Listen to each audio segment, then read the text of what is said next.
ان کے سامنے سائفر کے کنٹینٹ سامنے آ گئے ہیں اور سب کو یہ پوری دنیا کو سمجھ آ گیا ہے کہ کس طرح یہ حکومت الٹی گئی تھی اور کس انداز اور کس طرح سے وہ لوگ یہاں قابض ہوئے تھے۔ آج اس فاشسٹ حکومت کا آخری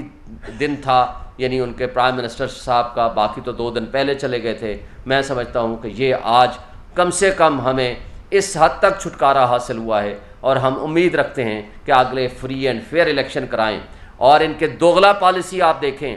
سینسز کا بہانہ کرتے ہیں، 30 اپریل کو وہ ختم ہو گیا اور انہوں نے اس وقت نوٹیفائی نہیں کیا، نہ سی سی آئی کی میٹنگ بلائی۔ کیا کیا؟ اپنے اقتدار کے اختتام کے چند دن پہلے سی سی آئی کی میٹنگ بلائی اور اس میں فیصلہ کیا کہ جناب آپ اس میں نئے سینسز کے مطابق ہم الیکشن کرائیں گے۔ اب نئے سینسز کا مطلب کیا ہے کہ آپ 4 مہینے، 5 مہینے، 6 مہینے، 7 مہینے کے لیے الیکشن کو بھول جائیں۔ اور مقصد کیا ہے کہ عمران خان کی مقبولیت، کہ اس کو آج لندن پلان اور لیول پلینگ فیلڈ جو کہا جاتا تھا، اس سب کچھ کے باوجود کہ عمران خان جیل میں ہے، لیکن ایک شخص جو 50 روپے کا اسٹامپ دے کے یہاں سے گیا تھا لندن، آج تک وہ واپس نہیں آیا۔ اس کا سگا بھائی پرائم منسٹر، اس کے نامنیز آج پنجاب میں بیٹھے ہوئے ہیں، ووٹ کو عزت دو کا نعرہ اس نے دفن کر دیا اور اسٹیبلشمنٹ کے گود میں جا کر بیٹھ گیا۔ اس کے باوجود اس کو ہمت اور جرت نہیں ہے کہ یہاں عوام کا مقابلہ کر سکے اور یہاں پاکستان میں قدم رکھ سکے۔ لیکن اس سب کچھ کے باوجود آج ہم بجا طور پر سمجھتے ہیں کہ آئین 90 ڈیز کے الیکشن کا کہتا ہے، کوئی اور طریقہ کار کسی طریقے سے بھی یہ کرنے الیکشن کا التوا کرنے کی کوشش ہوئی تو ہم اس کی مزاحمت کریں گے۔ ہم سمجھتے ہیں کہ آئین کی بالادستی ہونی چاہیے، قانون کی حکمرانی ہونی چاہیے، عدلیہ کو اپنے آزادانہ فیصلے کرنے چاہیے۔ یہ بتا دیں کہ آپ سمجھتے ہیں کہ جس کو آپ امپورٹر گورنمنٹ کہتے تھے اب وہ ختم ہو چکی ہے، تو ایسی صورتحال کے اندر آپ کو جو نئی حکومت آ رہی ہے، کاکڑ صاحب نئے پرائم منسٹر آ گئے، وہ امید آپ کو ہے یا آپ سمجھتے ہیں کہ ویسی صورتحال رہے گی جو 9 مئی کے بعد اب تک آپ کے ساتھ؟ دیکھیں، آپ کا سوال بڑا امپورٹنٹ ہے۔ سب سے پہلے تو کاکڑ صاحب کی کارکردگی اور اس کا کردار ثابت کرے گا کہ کیا وہ محسن نقوی کی پیروی کرنا چاہتے ہیں یا وہ آزادانہ کیئر ٹیکر پرائم منسٹر جس کی ذمہ داری صرف یہ ہے کہ وہ فری اینڈ فیئر الیکشن کرائے،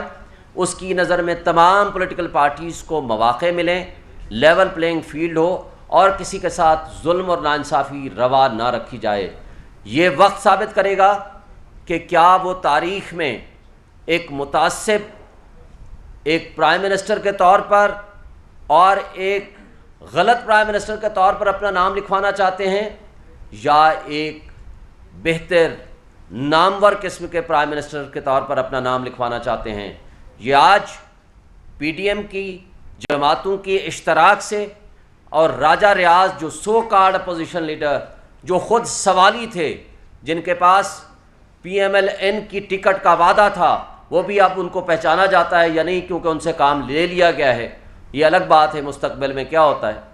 لہٰذا یہ ان کی چوائس تھی۔ آئین کی روح یہ کہتی ہے، آئین کا تقاضا یہ ہے کہ ٹرو اپوزیشن سے آپ مشاورت کریں گے تاکہ فری اینڈ فیئر الیکشنز کے لیے ایسی شخصیت آئے جس کے اوپر اپوزیشن اور اقتدار میں رہنے والے لوگ وہ اس پہ ٹرسٹ کریں۔ لیکن ہم سے پی ٹی آئی سے کوئی مشاورت نہیں ہوئی، جو کہ آئین کی اصل روح یہ کہتی ہے، اور ہم سے کسی قسم کی کوئی کنسلٹیشن نہیں ہے۔ یہ وقت اور ان کا کردار اور ان کا فیوچر کی کارکردگی یہ ثابت کرے گی کہ وہ تاریخ میں غلط نام سے پہچانے جائیں گے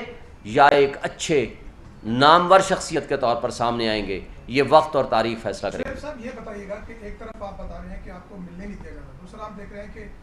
لوور کورٹ سے عمران خان صاحب کی جو ضمانتیں ہیں وہ خارج ہو رہی ہیں، لاہور سے بھی، یہاں پر احتساب عدالت سے بھی، تو آگے کیا ہے؟ کیا اس طرح کے آئین ایک بندہ جو جیل میں ہے اس کو ضمانتیں خارج ہو سکتی ہیں؟ دیکھیں، یہ آپ کی بات بڑی امپورٹنٹ کوشچن ہے۔ سپریم کورٹ میں یہ آپ کو پتہ ہے 3 دن پہلے کیس تھا کہ جب آپ کنفائنمنٹ میں ہیں، بیانڈ کنٹرول ہے آپ کا حاضر ہونا، غیر حاضری پہ ضمانت کا خارج ہونا کسی صورت ہو نہیں سکتا۔ لیکن بڑے افسوس کی بات ہے سپریم کورٹ کے 3 ممبر بینچ اس ضمانت کو ایکسٹینڈ کرتے ہیں کہ ان کو گرفتار نہیں کیا جائے گا، جبکہ نیب کورٹ کے سنگل جج اور لاہور کے ایک سنگل جج لوور کورٹ کے وہ یہ کہتے ہیں کہ نہیں جی خان صاحب پیش نہیں ہوئے اس لیے ہم عدم پیروی پہ خارج کرتے ہیں۔ عدم پیروی پہ خارج اس لیے نہیں ہو سکتا کہ ان کو بتایا گیا، ان کو آرڈر دکھایا گیا کہ وہ جیل میں ہیں اور وہ جیل میں زبردستی لے جائے گئے ہیں، کو خوشی سے تو ہم نہیں کہہ رہے۔ اور یہ بھی آپ دیکھیں کہ اگر پہلے دن یا دوسرے دن یا تیسرے دن وہ ججمنٹ جو کہ فیلڈ میں رہ ہی نہیں سکتی، خود چیف جسٹس اسلام آباد ہائی کورٹ نے کئی آبزرویشنز دیے ہیں کہ یہ ارریگولر انلیگل یہ فیصلہ ہے آن دی فیس آف اٹ، اگر وہ پہلے دن یا دوسرے دن یا تیسرے دن سسپینڈ ہو جاتا تو ہم یہ باقی مقدمات ہمارے بچ جاتے۔ تو یہ قابل افسوس ہے، میں نے اس لیے کہا کہ ہمارا نظام انصاف اور نظام قانون کمپرومائزڈ ہے،